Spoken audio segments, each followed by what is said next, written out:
hari ni kita ada dua significant milestone untuk kita punya acara hari ni. Yang pertama, kita launch new version of kita punya mobile app 3.0 dan juga kita punya reward program. Ini salah satu cara kita untuk kita reward to our loyal users yang already being with us for the past 19 years daripada 2006. Kita start 2006 daripada yang di portal, daripada semua hard copy dulu.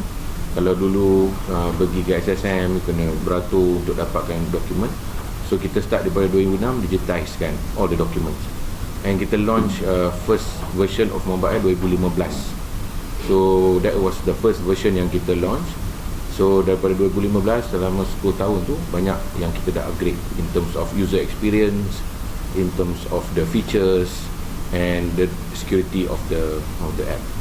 Itu yang kita dah updatekan. Right now yang the version 3.0 is the latest version with the latest user experience, enhance the user experience and integrate with the wallet as well as the reward program yang kita dah embed into the mobile app.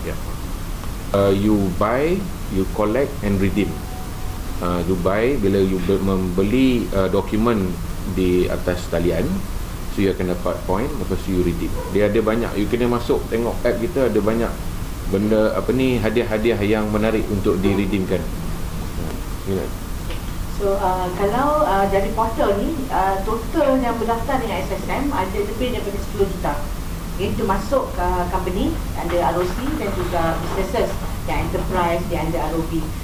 Kalau ROV tu sendiri ada 9 lebih juta. Dan ROC ada 1.7 juta macam tu yang berdaftar. Of course tak semua aktif lah, tapi yang berdaftar total ada banyak tu. Masa mula-mula dulu dia hanya ada dalam 200,000 je macam tu. Dan setelah 19 years dia dah jadi more than 10 million data yang kita pegang untuk bagi pihak SSM. Users kita sekarang users dah mencapai lebih daripada 4 juta.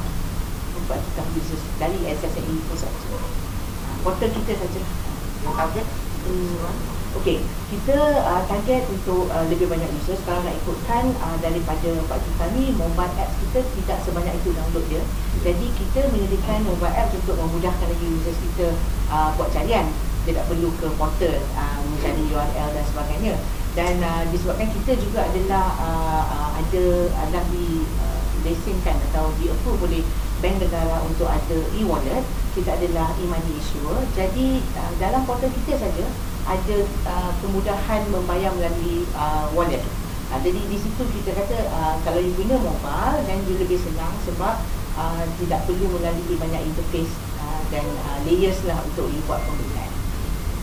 Jadi kita target untuk meningkatkan kepada 60% lagi users untuk start downloading the app and purchasing from the mobile app. Sebab kalau purchase dari mobile app yang macam Tuan Syaril cakap tadi, kita akan dapat double the rewards kalau compare you purchase di portal lah. E-invoice digital certificate lah. Kita memang license untuk certification authority, Dewan CMC. Kita tidak sediakan platform, we are just issuing the certificate. So memang that is in the pipeline that to enhance our kita punya business daripada SSM Info kepada sebagai certification authority. Di mana kita saya tambah sikit sebagai penyedia sertifikat untuk LSDNM di invoice ni, di mana kita ada leverage adalah sebab kita juga adalah authorized service provider to SSM. Jadi data untuk verify company yang memerlukan invoice ni ada pada kita. Maka dia dah tetap sekali dah kita dah buat EQYB di situ sebelum kita wujudkan digital certificate untuk di-attach pada invoice yang akan dihantar ke LSDNM. Jadi kita punya servis tu dah end-to-end lah. Sekali dengan dia punya verification, bukan saja verification dengan LSDNM untuk dapat identity number tu, tapi juga verification dengan SSM sebagai company yang berdaftar dia. So that's how we are different. Dia kita Raftec ni, we have the in-house e-wallet kita license tadi, dan juga kita juga in-house certification authority. the only one lah di SSM ni yang ada end to end apa ni kita punya features.